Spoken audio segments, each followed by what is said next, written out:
Hello Bengaluru, welcome to a brand new video from ಹೆಮ್ವಿ groups. ನಾವಿವತ್ತು Provident company launch ಮಾಡಿರೋಂಥ Sunworth ಸಿಟಿಗೆ ಬಂದಿದ್ದೀವಿ. ಇದು ಒಂದು 3 BHK ಪ್ಲಾಟ್. ಇಲ್ಲಿ ನೀವು ನೋಡ್ತಾ ಇರ್ಬೋದು ಔಟ್ಸೈಡ್ ಸಿಟಿಂಗ್ ಏರಿಯಾ ಆ್ಯಂಡ್ ಒಂದು ಇನ್ಸೈಡ್ ಸಿಟಿಂಗ್ ಏರಿಯಾ ಕೂಡ ಇದೆ. ಇದು ಈ ಫ್ಲಾಟಿನ ಗ್ರ್ಯಾಂಡ್ ಎಂಟ್ರೆನ್ಸ್ ಆಗಿರುತ್ತೆ. ಎಂಟ್ರೆನ್ಸ್ ಆಗ್ತಾ ಇದ್ದಂಗೆ ಒಂದು ಹ್ಯೂಜ್ ಲಿವಿಂಗ್ ಏರಿಯಾ ಸಿಗುತ್ತೆ. ನೀವು ಇಲ್ಲಿ ನೋಡ್ತಾ ಇರ್ಬೋದು, ಇಲ್ಲಿ 2 ಬಾಲ್ಕನಿ ಇದೆ. ಒಂದು ಇಲ್ಲಿದೆ, ಒಂದು ಕರೆಕ್ಟಾಗಿ ಆಪೋಸಿಟ್ಗೆ ಒಂದು ಅಲ್ಲಿದೆ. ಇದು ನಿಮ್ಮ ಲಿವಿಂಗ್ ಏರಿಯಾ, ಸಿಟ್ಟಿಂಗ್ ಏರಿಯಾ. ಇಲ್ಲಿ ನೀವು ಡೈನಿಂಗ್ ಮಾಡ್ಬೋದು. ಇದು ಹ್ಯೂಜ್ ಮಾಡ್ಯುಲರ್ ಕಿಚನ್ಗೆ ಬೇಕಾಗಿರೋಂಥ ಎಲ್ಲ ಸ್ಪೇಸ್ ಆಗಿರ್ಬೋದು, ಯೂನಿಟ್ಸ್ ಆಗಿರ್ಬೋದು, ಎಲ್ಲ ಕಂಪ್ಲೀಟ್ ಸೆಟಪ್ ಇದೆ. ಇದು ಡೆಮೋ ಫ್ಲಾಟ್ ಆಗಿರೋದ್ರಿಂದ ಇಲ್ಲಿಂದ ನಾನು ಬಾಲ್ಕನಿ ತೋರಿಸೋದು ಯೂಸ್ ಇರೋದಿಲ್ಲ. ಬಟ್ ನೀವಿಲ್ಲಿ ನೋಡ್ತಾ ಇರ್ಬೋದು, ಇದು ನಿಮ್ಮ ಫಸ್ಟ್ ಬೆಡ್ರೂಮ್. ಇದನ್ನು ನೀವು ಕಿಡ್ಸ್ ಬೆಡ್ರೂಮ್ ಅವ್ರ ಗೆಸ್ಟ್ ಬೆಡ್ರೂಮ್ ಆಗಿ ಯೂಸ್ ಮಾಡ್ಕೊಳ್ಬೋದು. ಇದು ಫಸ್ಟ್ ವಾಶ್ರೂಮ್, ಇದು ಫಸ್ಟ್ ಮಾಸ್ಟರ್ ಬೆಡ್ರೂಮ್. ಹೌದು, ಫಸ್ಟ್ ಮಾಸ್ಟರ್ ಬೆಡ್ರೂಮ್ ಅಂತ ಯಾಕೆ ಹೇಳ್ತಾ ಇದ್ದೀನಿ ಅಂತಂದರೆ, ಇಲ್ಲಿರುವಂಥ ಇನ್ನೊಂದು ಬೆಡ್ರೂಮು ಇದಕ್ಕಿಂತ ಆಸಮ್ ಆಗಿದೆ ಆ್ಯಂಡ್ ವಿತ್ ಅಟ್ಯಾಚ್ ವಾಶ್ರೂಮ್ ಬರುತ್ತೆ. ಈ ಪರ್ಟಿಕ್ಯುಲರ್ ಪ್ರಾಪರ್ಟಿ ನಿಮಗೆ 3 BHK 3 ವಾಶ್ರೂಮ್ಸಿಂದ ಬರುತ್ತೆ.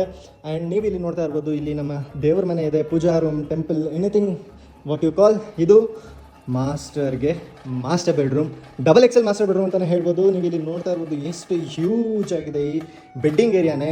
ಇಲ್ಲಿ ನೀವು ಎಂಟರ್ ಆಗ್ತಾ ಇದ್ದರೆ ಇದು ನಿಮ್ಮ ಕ್ಲಾಸೆಟ್ ಏರಿಯಾ, ಇದು ನಿಮ್ಮ ವಾಕಿನ್ ವಾರ್ಡ್ರೋಬ್ ಆ್ಯಂಡ್ ಇಲ್ಲಿ ನಿಮಗೆ ವರ್ಕ್ ಸ್ಟೇಷನ್ ಕೂಡ ಇದೆ. ಇಲ್ಲಿ ಅಟ್ಯಾಚ್ ವಾಶ್ರೂಮ್ ಕೂಡ ಬರುತ್ತೆ. ನೀವೇನಾದರೂ ಈ ಪ್ರಾಜೆಕ್ಟ್ನ ಪರ್ಚೇಸ್ ಮಾಡಬೇಕು ಅಂತಂದರೆ ಸ್ಕ್ರೀನ್ ಮೇಲೆ ಕಾಣ್ತಾರಂಥ ನಂಬರ್ಗೆ ಕಾಂಟ್ಯಾಕ್ಟ್ ಮಾಡಿ. ನೀವೇನಾದರೂ ಇದೇ ಥರ ಬಟ್ ಡಿಫ್ರೆಂಟ್ ಬಜೆಟ್ಸಲ್ಲಿ ಕೂಡ ಪ್ರಾಜೆಕ್ಟ್ ಮಾಡಬೇಕು ಅಂತಂದ್ರೂ ಕೂಡ ಈ ಸ್ಕ್ರೀನ್ ಮೇಲೆ ಕಾಣ್ತಾರೋ ನಂಬರ್ಗೆ ಕಾಂಟ್ಯಾಕ್ಟ್ ಮಾಡಿ.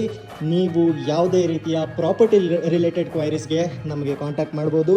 ಆ್ಯಂಡ್ ಈ ಪರ್ಟಿಕ್ಯುಲರ್ ಪ್ರಾಪರ್ಟಿ ಏನಿದೆ, ಇದು ನಿಮಗೆ ಆಲ್ಮೋಸ್ಟ್ 70% ಆಫ್ ನಿಮ್ಮ ಕ್ಯಾಪಿಟಲ್ಗೆ ಇನ್ಕಮ್ ಜನರೇಟ್ ಮಾಡಿಕೊಡುತ್ತೆ. ಯಾಕೆ ಅಂತಂದರೆ ಬೆಂಗಳೂರು ಸೌತಲ್ಲಿ ಎ ಕ್ಯಾಟಗರಿ ಡೆವಲಪರ್ಸಲ್ಲಿ 2027ಗೆ ಈ ಪ್ರಾಜೆಕ್ಟ್ ಬಿಟ್ಟು ಇನ್ಯಾವುದು ನಿಮಗೆ ಹ್ಯಾಂಡ್ ಓವರ್ ಸಿಗ್ತಾ ಇಲ್ಲ. ಸೊ ಈ ಪ್ರಾಪರ್ಟಿ ನಿಮಗೆ ಆಲ್ಮೋಸ್ಟ್ ನೀವು ಇವಾಗ ಏನಾದರೂ ಇನ್ವೆಸ್ಟ್ ಮಾಡಿದ್ರೆ 2027 ಡಿಸೆಂಬರ್ಗೆ ಇದು ನಿಮಗೆ ಹ್ಯಾಂಡ್ ಓವರ್ ಆಗೋಕ್ಕಿಂತ ಮುಂಚೆನೇ you will be making lots of money. ನೀವೇನಾದರೂ ಗೋಲ್ಡ್ಸು, ಮ್ಯೂಚುವಲ್ ಫಂಡ್ಸು, SIP ಏನೆಂತರಲ್ಲೂ ಇನ್ವೆಸ್ಟ್ ಮಾಡಿದರೆ ಅದನ್ನೆಲ್ಲ ಬಿಟ್ಟು ರಿಯಲ್ ಎಸ್ಟೇಟಲ್ಲಿ ಇನ್ವೆಸ್ಟ್ ಮಾಡಿ. ಯಾಕೆ ಅಂತಂದರೆ ಇದೊಂದೇ ಮಾರ್ಕೆಟ್ ನಿಮಗೆ ಯಾವತ್ತೂ ಬೀಳದೇ ಇರೋಂಥ market. So thank you for the watching. Happy homes. Bye bye.